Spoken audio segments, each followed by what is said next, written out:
Tell me why this isn't the strangest thing you've ever heard. In 2024, a book called Genesis drops, a dystopian roadmap for AI, supposedly the final message of Henry Kissinger. 1 year later, the US launches a program similar in scale to the Manhattan Project, and guess what they call it? Genesis Mission. It doesn't just share its name with the book, it also pretty much has the same objectives. But here's the weirdest part. Everyone is acting like this program doesn't even exist. Well, I'm going to pull back the curtain tonight because they are literally playing God with AI using your money, and you deserve to know what they're planning. Now, I first came across this when Energy Secretary Chris Wright made that announcement a few days ago. With this pen today, President Trump signed an historic mission.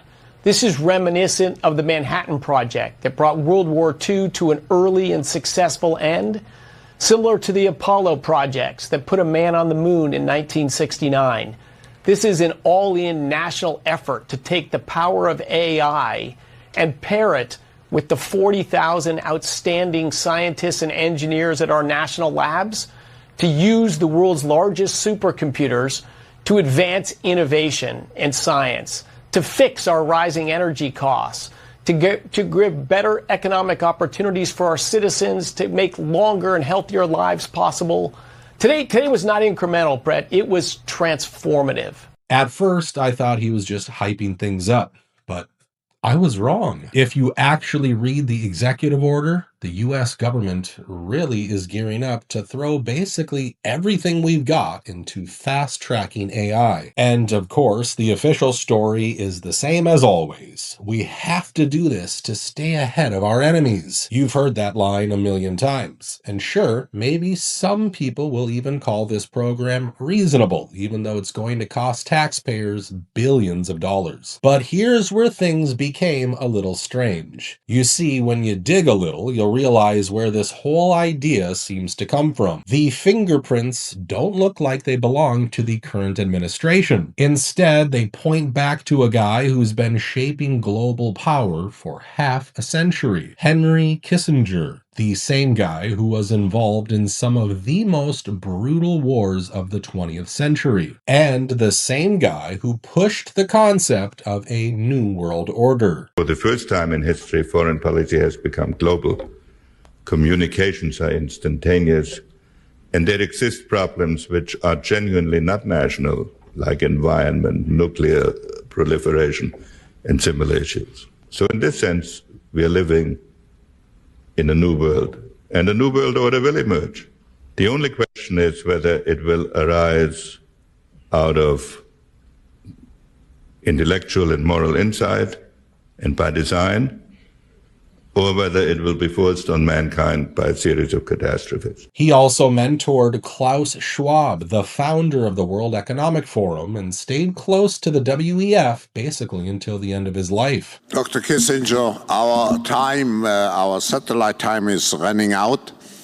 What wonderful opportunity to conclude our week here with such concrete proposals and ideas of how we can really create, I would say, a new world order. And here's where it gets wacky. Around the time he was advising these global institutions, Kissinger suddenly started writing about artificial intelligence, like a lot. And he kept talking about this idea he called Genesis. In his 2021 book, The Age of AI, he wrote a whole chapter on Genesis. In it, he claimed AI would change how governments operate, how wars are fought, and even how humans understand themselves. This was already a little creepy, but his final book took it even further. He said AI could be the key to solving climate change, inequality, and global tensions. He said AI could push humans past our biological and intellectual limits, maybe even trigger a new form of evolution. And to make all of this happen, he said we need new global institutions for AI. And we need international cooperation to push this technology as fast as possible. Now, once again, if you just look at this, you might think, So what? We could use some innovation. Well, let me show you what they mean when they talk about pushing past the limit of the human body through evolution. Do you see a path for Optimus to have consciousness downloaded to it? You mean human consciousness, or? Yes. Yeah, I mean, it's not like immediate, but if you said down the road, would you be able to, say, with a neural link, have a snapshot of, or at least an approximate snapshot of somebody's mind, and then upload that approximate snapshot to an Optimus body? I think that at some point that technology becomes possible, and it's probably less than 20 years. Yeah. But of course, you won't quite be the same, you know. Be a little different, because you'll be in a robot body, and the mental snapshot will not be precise. It'll be probably pretty close, but not exactly the same. On the other hand, you know, are you the same person that you were 5 years ago? Nope. I mean, a lot of things have changed. Yeah, but I guess at some point, if you want to be uploaded to a robot body, my guess is that becomes possible. Yeah, transhumanism is this, the ideal was this radical transformation where your human natural body gets transformed into an immortal body. I don't know, a transvestite is someone who changes their clothes and cross-dresses. The critique is not that it's weird and unnatural. It's so pathetically little. And okay, we want more than cross-dressing or changing your sex organs. We want you to be able to change your heart. And these aren't just random people we're talking about here. Peter Thiel is the mentor and very first investor behind Sam Altman, the guy who now controls the biggest AI company on the planet. Then there's Elon Musk, who's pouring an almost unimaginable amount of money into AI research too. And both of them openly talk about using AI to push humanity toward transhumanism. Now, to be honest, Elon is the only one who's even remotely transparent about what kind of future these people envision for us. Say, like, in the long term, where will things end up? Long term, I don't know what long term is. Maybe it's 10, 20 years, something like that. For me, that's long term. My prediction is that work will be optional. Optional? Optional. So... We'll take that. Yeah. I mean, it'll be like playing sports or a video game or something like that.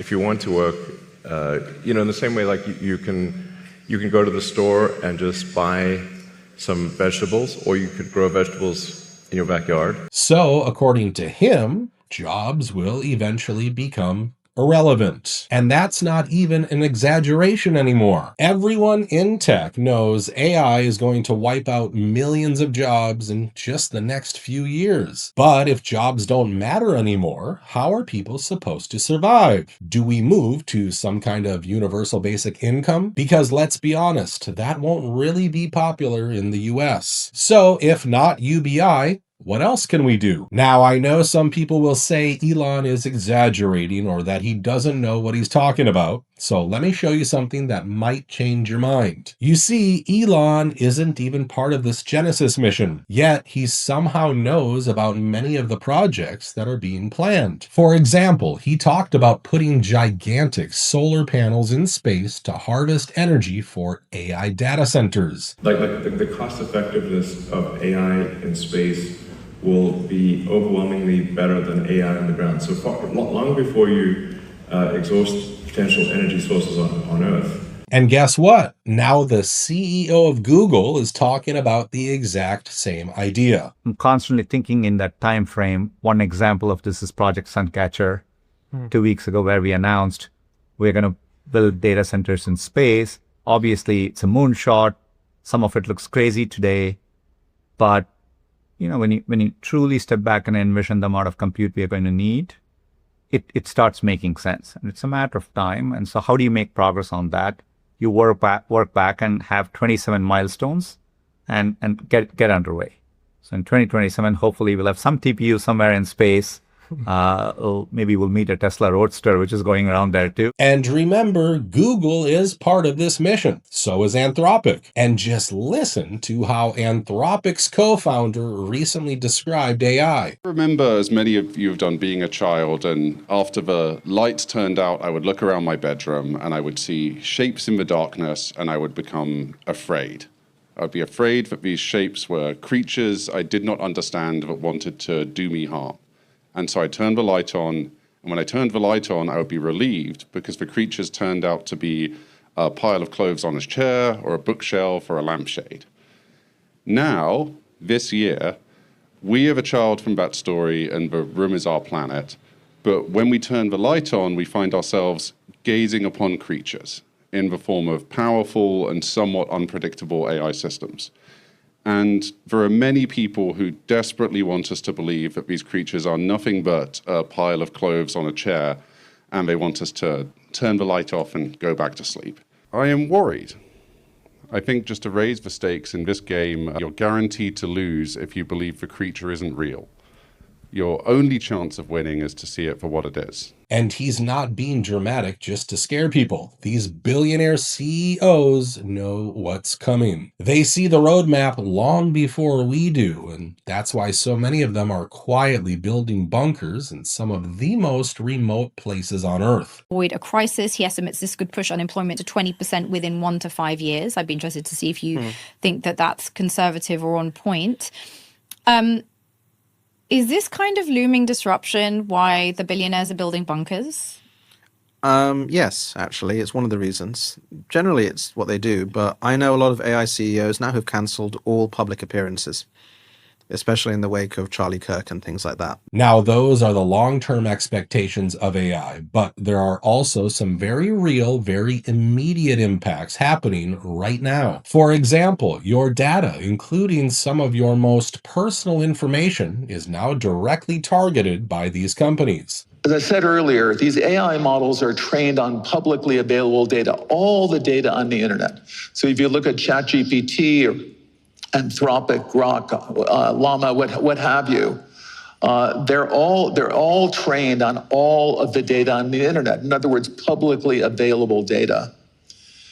But for these models to reach their peak value, you need to not train them not just on publicly available data, but you need to make privately owned data. And on top of that, AI-powered facial recognition is spreading across the world faster than anyone expected. The TSA's new facial recognition ID program is now running at 14 airports, including DFW. Eligible travelers with an airline profile and TSA PreCheck can use their face instead of showing a driver's license or passport at security. I just tried that at DFW. This doesn't just allow governments and agencies to collect your data, it creates the perfect framework for tracking and controlling almost every part of your life. And who's been pushing that idea for years? Well, the WEF, of course. The technology now is, and digital technologies mainly have an analytical power. Now we go into a predictive power, and we have seen the first examples, and your company very much involved into it. But then the next step could be to go into a prescriptive mode, which means you do not even have to have elections anymore, because you can already predict, and afterwards you can say, why do we need elections? Because we know what the result will be. Dans ce nouveau monde, on doit accepter une transparence, et je dirais même une transparence totale. Tout va être transparent. Et il faut s'habituer, il faut se comporter ainsi. Ça devient, comment dirais-je, intégré dans votre personnalité, mais si on n'a rien à cacher, il ne faut pas avoir peur. Now, even though Klaus Schwab officially stepped down from the WEF, he's still fully committed to promoting this so-called age of intelligence, a concept that also comes straight out of Henry Kissinger's book. Welcome to the Schwab Academy. The mission of the Schwab Academy is to prepare people for the tremendous changes which will be caused by the transformation from the industrial to the intelligent age. The intelligent age is based on a combination of many life-changing technologies. Of course, artificial intelligence, but there is also quantum computing and many other technologies which will have a tremendous impact on how we live, how we communicate, and we have to prepare for those changes now.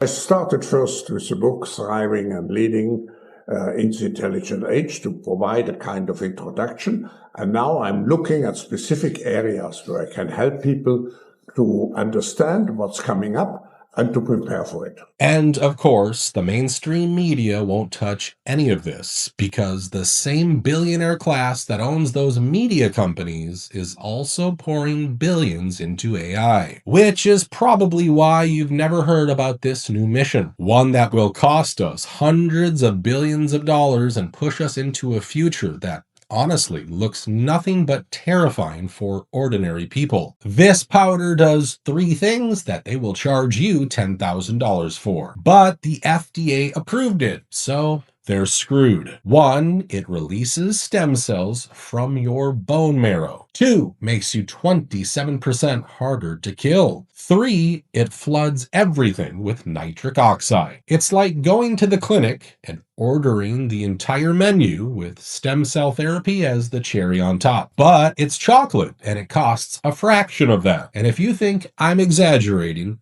listen to this. Dr. Simon Mills, one of the top herbal medicine researchers in the world. Dark chocolate is a medicine. End of. One of the best medicines around is 50 grams to 100 grams of 75% or more dark chocolate. Brain health as well, cardiovascular health. They do studies where they've put cocoa into volunteers, that means students usually, so young kids, and they were able to show changes in the blood flow within minutes, certainly within an hour of eating cocoa. Beneficial changes in your blood flow. They call it the heart medicine. Yeah, heart, circulation, brain, but it also, of course, we know it contains a few other beneficial stimulating effects, sort of similar to the effects of the coffee, which incidentally, as I've already said, is a medicine as well.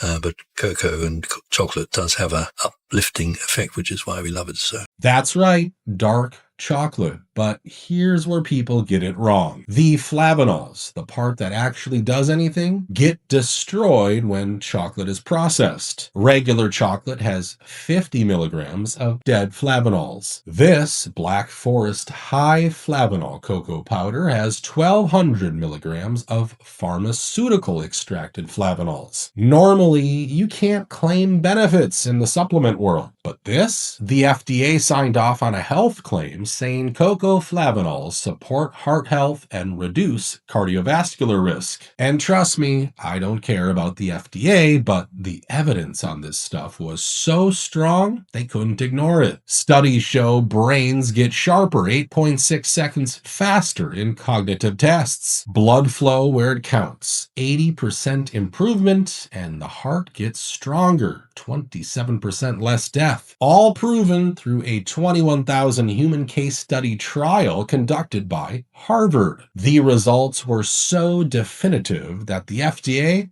they had to approve it. They never do that. They take the finest cocoa, they extract the flavanols, and they concentrate it into this, made right here in the USA. Choosing between this and slow death, I think you have an obvious choice here. Don't be an idiot. I dropped the link here. Pick it up. Black Forest just launched their biggest deal of the year, and it's insane. Buy one, get one free on the entire store, and get an extra free bottle of NMN with every order. Yes, every single order gets a bonus NMN on top of the full BOGO. This ends in 48 hours, and when it's over, it's gone for good. Cocoa prices have been skyrocketing worldwide over the last few months, so I don't expect prices to be this cheap ever again. So if you've been thinking about trying it, act now. Once 48 hours passes, this promo is going to be gone and prices will go up again. Stock up before it's gone forever. Take control of your health before someone else does it for you.